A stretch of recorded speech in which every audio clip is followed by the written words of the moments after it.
Now, the rest of the story. Father Joseph Moore had an emergency on his hands. He's a young priest in a newly created parish. He's not yet accustomed to dealing with last-minute crises. Everything had been routine, had been minor until now, but now it's December 24, it's Christmas Eve. The little Bavarian village of Oberndorf was already cloaked in gray nightfall, gently swirling snow. Father Joseph's parishioners were so looking forward to the midnight church service.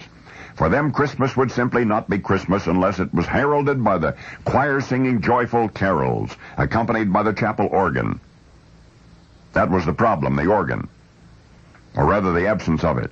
For you see, the local schoolmaster and church organist, a young fellow named Franz Gruber, had come early that evening to rehearse for the midnight service, and he'd noticed that there was curiously little resistance as his feet pumped the organ pedals, and when his fingers touched the keys, nothing. Not a sound. Further investigation revealed that hungry church mice had nibbled the bellows of the organ. No air pressure to feed the pipes. And on such short notice, repair was out of the question.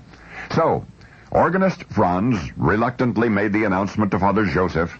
In a matter of hours, the church would be filled with an eager congregation, and then it would be Father Joseph's turn to break the news. Half-heartedly, organist Franz mentioned that he also played the guitar. Father Joseph smiled. The magnificent service he had in mind would be incongruously diminished by such feeble accompaniment. Unless, of course, Franz would like to write new music for the service, some music specifically suited to the guitar.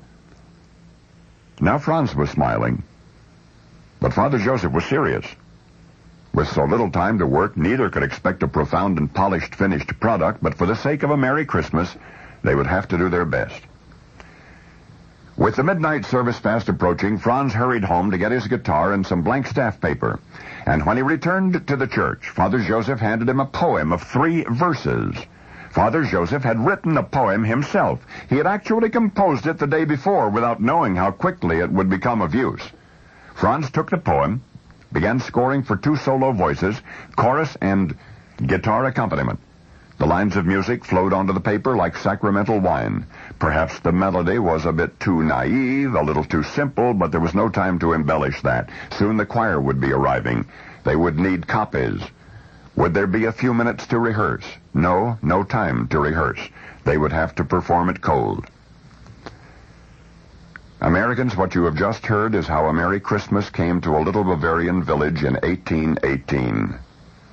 Franz and Father Joseph sang, accompanied by Franz's guitar and the chapel choir, and against a flickering counterpoint of quiet and candlelight, the Oberndorf parish listened in awe.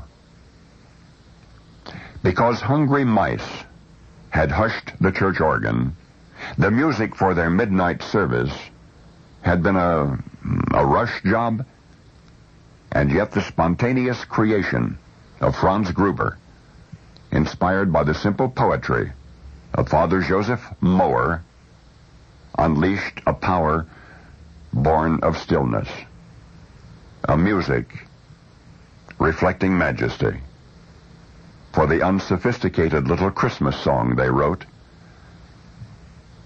remained unrevised and is each year at Christmas time rediscovered and celebrated throughout the entire world. Silent Night. Now you know the rest of the story.